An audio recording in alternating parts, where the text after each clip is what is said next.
சரி, அப்ப நான் வெயிட் லாஸ் ட்ரிங்க் ஒன்று சொல்ல. வெயிட் லாஸ் ட்ரிங்க் டெய்லி காலையில வந்து சொல்லுங்க சார்.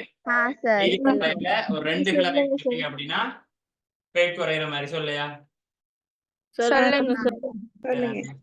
முதல்ல கொஞ்சம் இளம் சுடு தண்ணி, வார்ம் வாட்டர் இருக்கு, அதுல ஓரளவுக்கு சூடாயிக்க மாதிரி சரியா எடுத்து அதுல ஒரு பாதி தேசி பழத்தை புளிஞ்சு விட்டு அதோட சேர்த்து என்ன செய்யணும், லைட்டா அந்த ஜிஞ்சர் இதுகள் இருக்கு தானே, ஜிஞ்சரை இடிச்சிட்டு, ஜிஞ்சர் என்னது இஞ்சி, இஞ்சி. என்ன செய்யணும் லைட்டா போட்டு மிக்ஸ் பண்ணி அதோட அந்த கசகசா சொல்லலாம், கசகசா இருந்துச்சுன்னா என்ன செய்யலாம், அதையும் போட்டுட்டு ஒரு கரண்டி தேன் இருந்தா என்ன செய்யலாம், அதையும் போட்டு நல்லா மிக்ஸ் பண்ணுங்க. மிக்ஸ் பண்ணி சரியா காலையில எழும்புனோடனே வெறும் வயித்தோட ஒரு 3 கிழமை குடிச்சுவாங்க. குடிச்சு வந்தீங்கன்னா என்ன நடக்கும் சொல்லுங்க? என்ன நடக்கும்? உடம்பு குறையும். உடம்பெல்லாம் ஒன்றும் குறையாது. உங்களோட வீட்டை பாதி தேசி பழம் மாதிரி நிறைய தேசி பழம் முடிஞ்சிருக்கும். அதே மாதிரி தேன் முடிஞ்சிருக்கும், இஞ்சி முடிஞ்சிருக்கும். வேற என்ன போட்டோம்?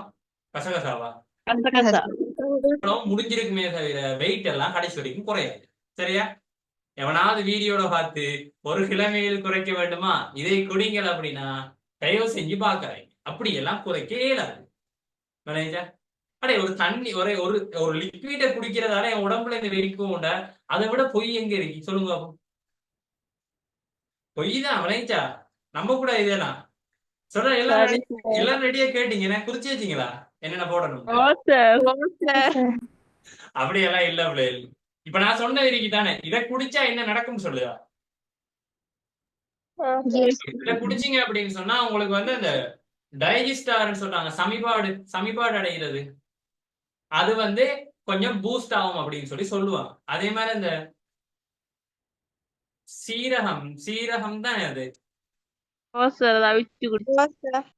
சீரகத்தை வந்து அவிச்சு போட்டு அதுல தண்ணியை வடிகட்டி போட்டு அந்த நாள் ஃபுல்லா தண்ணி குடிக்கிற டைம்ல அதை குடிக்கலாம். அதை குடிச்சாலும் உடம்பு குறையுமான்னு கேட்டா உடம்பெல்லாம் ஒரு இதுலயும் குறையாது. ஏதாவது சொல்லி விட்டுருப்பாங்க, உடம்பெல்லாம் குறையாது. உங்களுக்கு வந்து சமிபாடு அடையும் ஈஸியா.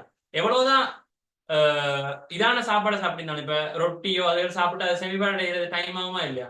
ரொட்டி, இடியப்பம், புட்டு, செமிபாடு எடுத்துக்கிட்டு ஆகும். அதே மாம்பழம் மாதிரி அந்த என்ன சொல்றது, மாம்பழம் எல்லாத்துக்கும் சொல்றது அந்த நார்ச்சத்து இருக்கிறேன்னு சொல்லுவாங்க, ஃபைபர் கண்டென்ட் கூடவா இருக்குன்னா உங்களுக்கு டைஜஸ்ட் ஆகும்.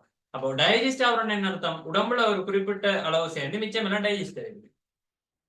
அதான் விஷயம். சோ பயப்பட தேவையில்லை. பாவம் எல்லாம் ஏமாந்துட்டு ஏமாத்தி போட்டீங்க. ஓ சார்.